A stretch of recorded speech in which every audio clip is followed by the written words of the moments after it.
ओम शांति। Hello everyone, welcome back to my channel. तो friends, आज करने वाली हूँ मैं सॉन्ग ऑफ इंडिया की रिपोर्टिंग। ये ग्रीन वाला सॉन्ग ऑफ इंडिया है और ये है, देखिए, येलो वाला, येलो वेरिएशन के साथ। तो ये मैं नर्सरी से लेकर आई हूँ 200 रुपीज़ में। 2 प्लांट्स मुझे मिले हैं और इसकी रिपोर्टिंग करने वाली हूँ। और इसकी देखिए, वो कोलकाता की जो काली मिट्टी होती है, क्ले सॉइल जो रहती है, वही वाली है। और ये जल्दी से रूट रॉट के शिकार हो जाते हैं क्योंकि हमारी जो सॉइल है ना, देखिए डिफरेंस दोनों में। हमारी सॉइल इस तरह की होती है और ये साइड में जो हम सॉइल डालते हैं, इसका पानी जल्दी सूख जाता है और इसकी जो वाटर होल्डिंग कैपेसिटी है वो ज़्यादा रहती है, जिसकी वजह से रूट रॉट हो जाती हैं। तो इसीलिए हमें इसको निकालना बहुत ही ज़रूरी है। तो इस तरह की मिट्टी के साथ जब भी आप प्लांट नर्सरी पर लाएं तो आपको उनको किस तरह से रिपोर्ट करना है, यही हम आज की वीडियो में देखेंगे। तो प्लीज़ वीडियो को पूरा देखिएगा और यदि अच्छी लगे तो लाइक शेयर सब्सक्राइब भी कीजिएगा मेरे चैनल को। तो फिर मिलते हैं। ओ सॉरी अभी तो वीडियो स्टार्ट हुई है।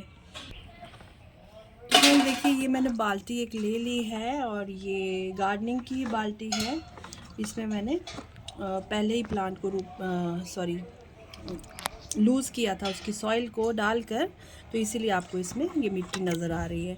तो इसमें मैं इसको डाल रही हूँ। अब मैं क्या करूँगी कि इसमें डालने से ये मिट्टी घुल जाती है। उससे क्या होता है हमें फ़ायदा कि हमारी जो रूट्स रहती हैं ना, वो डिस्टर्ब नहीं होती हैं, टूटती भी नहीं हैं और ड्राइनेस का शिकार भी नहीं होती, उनको शॉक भी नहीं लगता है। तो इस तरह से हमें किसी भी इस तरह जिसकी चिकनी मिट्टी रहती है, काली मिट्टी रहती है, जो कोलकाता से आती है, उस तरह के प्लांट की हमें इस तरह से हमें सॉइल निकालनी है और उतनी ही सॉइल हमें निकालनी है जितनी आपको ज़रूरी लगे। अगर आप बिगिनर्स हैं तो आपको बहुत ज़्यादा सॉइल नहीं निकालनी है। आप इसकी हाफ रूट बॉल को निकाल लीजिए और हाफ को आप रहने दीजिए। तो फ्रेंड्स, ये इसकी सॉइल है, देखिए अच्छी वेल ड्रेन्ड सॉइल है। पर इसमें एक चीज़ की कमी है। इसमें एक पार्ट कंपोस्ट है, एक पार्ट इसमें राइस की जो भूसी है वो है, डिकम्पोज हो चुकी है क्योंकि मैंने बहुत पहले ये बना कर रखी थी। और एक पार्ट इसमें सॉइल का है। तो ये काफ़ी ज़्यादा वेल ड्रेन्ड सॉइल है। पर इसमें एक चीज़ की कमी है, जो है सैंड। सैंड जो है हमारे शेड लविंग प्लांट्स के लिए बहुत ही अच्छी होती है। सैंड कह लें या फिर ये बजरी कह लें या फिर ये मॉरन कह लें, तो ये सभी बहुत ज़रूरी है हमारे प्लांट के लिए। तो ये सैंड इसमें मिक्स करना ज़रूरी है। देखिए, तो इसको अंदाजे से मैंने 40% की रेशो में ले लिया है। जितनी भी मेरी सॉइल थी उसका मैंने ये 40% इसमें सैंड मिक्स कर ली है। क्योंकि पहले मेरे बहुत सारे प्लांट्स थे जो इस वेल्डेंस सॉइल में भी ख़राब हो गए ओवर वाटरिंग से। क्योंकि जब हम शावरिंग करते हैं ना प्लांट्स पर, तो फिर ये रूट रॉट का शिकार हो ही जाते हैं प्लांट्स। तो इसीलिए इस बार मैंने इसमें सैंड मिक्स करी है। तो फ्रेंड देखिए, ये मैंने पॉट ले लिया। इसके लिए 9 इंच का ये पॉट है, पर ये 9 इंच का पॉट भी इस प्लांट के लिए बहुत ही बड़ा है। तो हम सॉइल को पूरा ऊपर तक फिल नहीं करेंगे, थोड़ा कम ही रखेंगे। तो ड्रेनेज होल को कवर करने के लिए मैंने फाइबर का, ये जो मैं हर बार यूज़ करती हूँ, फाइबर के जो बैग्स आते हैं वेजिटेबल के साथ, उसका मैं यूज़ करती हूँ। इनको मैं हिमाचल से लेकर आई हूँ। यहाँ पर तो बहुत ही कम मिलते हैं और वहाँ पर पॉलीथीन जो है वो बैन है, इसीलिए वहाँ पर सारा सामान हमें इन्हीं बैग्स में मिलता है। तो ये मैंने इसके लिए ले लिया है। तो देखिए, मैं पहले बेस में थोड़ा सा सॉइल मिक्सचर डालूँगी इसके, क्योंकि मुझे बहुत सारी सॉइल इसमें नहीं डालनी है। क्योंकि यही गलती मैंने पहले भी बहुत बारी की है। छोटे छोटे प्लांट्स को हमें कभी भी बहुत सारी सॉइल में नहीं लगा देना चाहिए जब तक कि वो रूट बाउंड ना हो जाए। तो देखिए, ये मेरा प्लांट है और इसकी देखिए कितनी सॉइल आसानी से निकल गई है। ये देखिए, इतनी सॉइल इसकी निकल चुकी है। इतनी सॉइल मैंने इसकी निकाल ली है। मैं चाहूँ तो पूरी भी निकाल सकती हूँ। चलिए देखते हैं रिस्क लेकर, क्योंकि ये सॉइल ही इसके मरने का कारण बन जाती है। तो इस तरह से देखिए, इस तरह से आपको इसको डिप करना है इसमें और ये अपने आप ही सारा लूज़ हो जाता है। ये देखिए कितनी चिकनी मिट्टी है, इसमें हमारे प्लांट कहाँ से सरवाइव कर पाएंगे, सोचने वाली बात है। कोलकाता से जो प्लांट आते हैं ये सब इसी मिट्टी में होते हैं, क्योंकि वहाँ की सॉइल ही चिकनी होती है। और वहाँ के हिसाब से ये सॉइल ठीक है, पर यहाँ के हिसाब से ये सॉइल बिल्कुल भी ठीक नहीं है। तो देखिए इसकी सारी रूट्स हमने ओपन कर ली है, और अब हम कुछ नहीं करेंगे, बस ऐसे ही इसको लगा लेंगे। और इसकी रूट्स को भी दबाना भी नहीं है, कुछ भी नहीं करना है, बस ऐसे ही सॉइल से फिल कर देना है।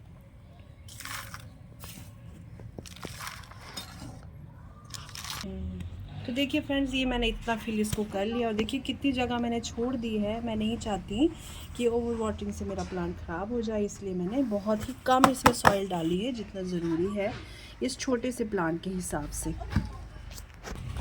देखिए ये दूसरा मेरा प्लांट है, और ये देखिए इस तरह मैंने इसके बैक को पहले भी कट किया था।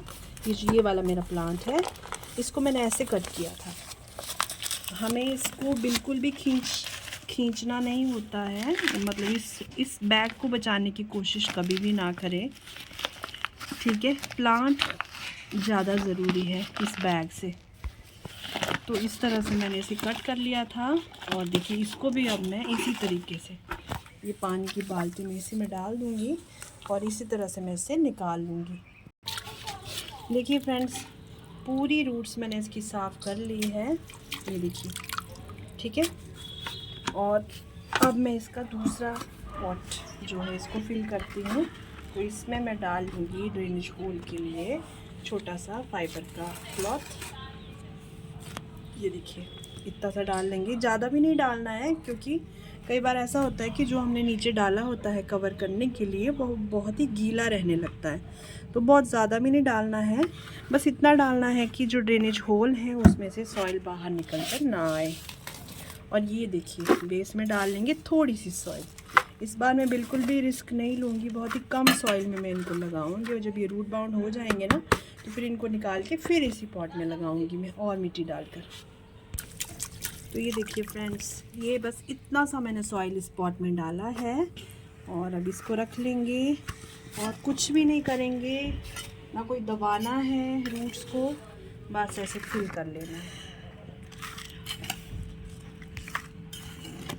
मैं इसको फिल कर लेती हूँ, फिर आपसे मैं मिलती हूँ। कि फ्रेंड, कोई भी प्लांट लगाने पर ना हमें इसको ऐसा थोड़ा उठा लेना चाहिए। उठाने से इसकी रूट्स जो है वो बैलेंस हो जाती हैं, और फिर उसके बाद हमें दोबारा सॉइल इसमें फिल करनी चाहिए। बहुत ही वेल ड्रेन इस बार मैंने इसकी सॉइल बनाई है, और ये देखिए हमारा पॉट तैयार हो गया है। देखिए बची हुई सॉइल भी इसमें मैं थोड़ी थोड़ी बराबर डाल लेती हूँ। ये देखिए अब ये बिल्कुल बढ़िया से रिपॉट हो गया है, और अब हम कर लेंगे इसमें वाटरिंग के लिए मैंने फंजीसाइड का पानी लिया है, क्योंकि इसकी रूट्स को हमने थोड़ा डिस्टर्ब किया है। पूरी तरह से रीओपन जब भी आप करें अपने प्लांट को, तो आप एप्सम सॉल्ट का यूज़ कर सकते हैं अपने पानी में। मेरे पास तो एप्सम सॉल्ट नहीं है, तो मैंने फंजीसाइड डाला है। और ये आपको जो डस्ट पार्टिकल इसमें दिख रहे हैं, क्योंकि इसमें मैंने एक अपना प्लांट डिप करके रखा था, तो उसी के हैं, तो इससे कोई हार्म नहीं होगा। और यही पानी अब हम इसमें देंगे, और पानी उतना ही देंगे कि वो ड्रेनेज होल तक पहुंच जाए। बहुत ज़्यादा ओवर वाटरिंग भी नहीं करनी है। और देखिए मैंने ये काम किया है अभी इतनी धूप में, क्योंकि मेरे पास टाइम की बहुत कमी रहती है। एक तो बच्चों के एग्ज़ाम्स चल रहे हैं, उनको भी पढ़ाई करवानी होती है, और ऊपर से हेल्थ भी ठीक नहीं रहती है। तो अभी मेरे पास टाइम था, मेरा कैमरामैन था आज मेरे साथ, मेरी बड़ी गुड़िया, तो इसलिए मैंने कर लिया है। पर आपको ये सारे काम शाम को करने हैं, छाँव में करने हैं। उससे क्या होता है, पौधे को शॉक लगने के चांसेस कम होते हैं। तो मैं क्या करूँगी, अब इन दोनों प्लांट्स को मैं अपनी नॉर्थ फेसिंग बालकनी में, जहाँ बिल्कुल भी धूप नहीं आती, वहीं पर रखूँगी। और नेक्स्ट वाटरिंग मैं इसको तभी दूँगी जब इसकी सॉइल पूरी तरह से, मतलब कम से कम इतने 3 इंच तक इसकी सॉइल सूख जाएगी, तभी मैं इसको नेक्स्ट वाटरिंग करूँगी। और नेक्स्ट टाइम मैं इसको इतना वाटरिंग भी नहीं करूँगी, क्योंकि इसकी जो सॉइल है वो नीचे से गीली ही रहने वाली है, क्योंकि ये प्लास्टिक के पॉट्स हैं। अगर यही प्लांट हम मिट्टी के पॉट में या सीमेंट के पॉट में लगाएं तो फिर हमें इतना ध्यान नहीं देना पड़ता। पर जब हम प्लास्टिक पॉट्स में गार्डनिंग करते हैं क्योंकि वो हल्के होते हैं, तो हमें बहुत सारी चीज़ों का ध्यान रखना होता है। तो फ्रेंड्स, इस तरह से मैंने इसकी रिपोर्टिंग की है। जब भी आप कोई इस तरह का प्लांट लेकर आएँ जिसमें कोलकाता से जो आया हो और उसमें काली चिकनी मिट्टी लगी हो, तो आपको इसी तरह से उसे रिपोर्ट करना है। पानी में उसकी रूट्स को खोल लेना है। और अगर आप बिगिनर्स हैं और आपको अगर लगता है कि इससे आपका प्लांट शॉक में चला जाएगा या ख़राब हो जाएगा, तो आपको पूरी सॉइल कभी भी नहीं निकालनी है। और अगर आपको फिर भी डर लगता है तो आप जैसे है वैसे ही लगा दीजिए अपने प्लांट को। मैं ये बिल्कुल नहीं कह रही हूँ कि आपको हर प्लांट के साथ यही करना है, पर मैं इस तरह से करती हूँ क्योंकि फिर ये जो है प्लांट हमारा रूट रॉट के चांसेस इसमें ज़्यादा हो जाते हैं। तो मैं इसी तरह से करती हूँ और आपको जैसा सही लगे आप वैसा कर सकते हैं। तो फ्रेंड्स, कैसी लगी आपको ये वीडियो कमेंट सेक्शन में ज़रूर बताइएगा। अब मैं इन्हें बिल्कुल शेड में रख लूँगी और वैसे भी ये शेड में ही रहने वाले हैं permanently. North facing balcony garden में मेरे बिल्कुल भी धूप नहीं आती है, तो वे वहीं पे रहने वाले हैं। और आप भी ध्यान रखिए, किसी भी प्लांट की रिपोर्टिंग करें, चाहे वो सन लविंग प्लांट हो या शेड लविंग प्लांट हो, रिपोर्टिंग के बाद उसे शेड में रखना ज़रूरी होता है। तो फ्रेंड्स, फिर मिलते हैं किसी और नई वीडियो में, किसी और नए टॉपिक के साथ, किसी और नए प्लांट के साथ। तब तक के लिए थैंक यू, टेक केयर, ओम शांति, हैप्पी गार्डनिंग।